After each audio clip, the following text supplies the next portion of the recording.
கிளம்ப வேண்டிய நேரம் வந்துருச்சு கோவாலேருந்து. அவன் மும்பை கிளம்புனா, நாங்கள் நாகர்கோயில் கிளம்புனோம். 2 days ட்ராவல், நைட் ஸ்டே பண்ணோம். வீலில் ப்ராப்ளம் இருந்ததை ஃபீல் பண்ணதுனால ஒரு இடத்துல ஏர் செக் பண்ணிக்கிட்டோம்.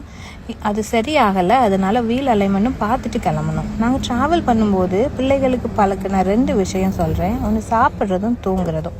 சாப்பிட்றது கையேந்தி பவன்லேயும் சாப்பிடுவாங்க, பெரிய ஹோட்டல்ஸ்லேயும் சாப்பிடுவாங்க. நைட் கார்லேயும் தூங்குவாங்க, ஹோட்டல் ரூம்லேயும் ஸ்டே பண்ணுவாங்க. இது ஒன்றும் பெரிய விஷயம் இல்லை. இது ஒரு எக்ஸாம்பிளாக இருக்கட்டும்னு இந்த வசனத்துக்காக சொல்கிறேன். வசனம் என்னன்னா, பிள்ளையானவன் நடக்க வேண்டிய வழியிலே அவனை நடத்து, அவன் முதிர் வயதிலும் அதை விடாதிருப்பான். நம்ம ஒரு வழியிலையும் பிள்ளைங்களை இன்னொரு வழியிலையும் அனுப்ப முடியுமா? இல்லை நம்ம தான் அனுப்புவோமா? என்ன சொல்ல வரேன்னா, நம்ம வளர்ந்த விதங்கள் வேற, இப்போ பிள்ளைங்க வளர்ற விதங்கள் வேற.